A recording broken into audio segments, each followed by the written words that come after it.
dito kung saan natin tinanggal yung ating spark plug.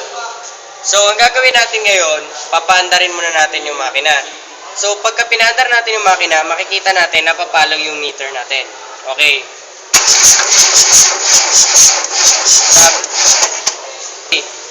So, nung pinaandar natin yung makina, nakita natin na papalaw yung meter. So, per cylinder, o per ano ng makina natin, pagka pinandar natin, meron tayong specification na kung hanggang saan dapat pumalo yung meter natin.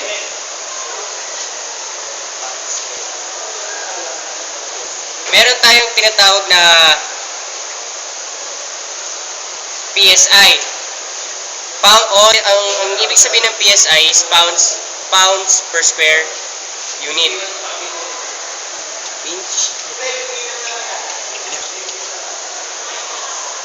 Pause ka ulit. Nakalimutan mo yun ha.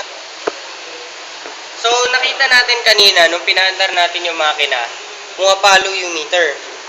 So, dito sa may meter, meron tayong tinatawag na PSI o yung pounds per square inch. So, kung saan pumalo yung meter natin, halimbawa, pumalo siya ng 175, ibig sabihin, yung measure ng compression ng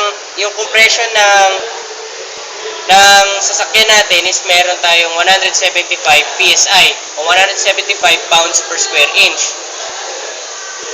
So, pagka nag-compression testing ka, ang i-measure natin na pressure is per cylinder.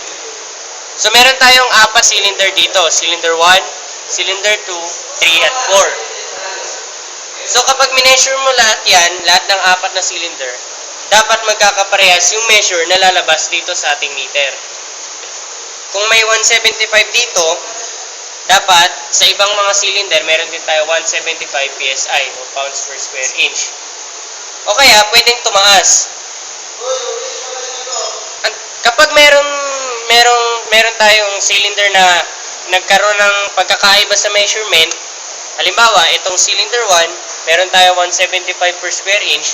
Cylinder 2 naman, merong 140 PSI o pounds per square inch. Ang tawag naman dun sa pagkakaiba na yun is yung variance.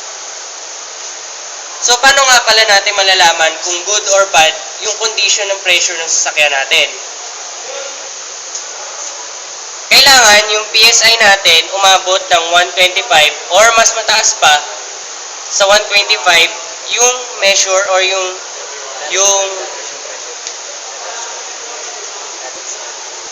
so, dapat kada spark plug or kada cylinder, meron tayong 125 or mas mataas pa na PSI o pounds per square inch. Doon natin malalaman kung good yung condition ng makina natin. Pero kung bumasa 125, ibig sabihin nun, bad yung condition ng sasakyan natin at kailangan na natin magpaayos. So ayun na. Ganito yung tamang pagko-compression testing nung sasakyan ninyo.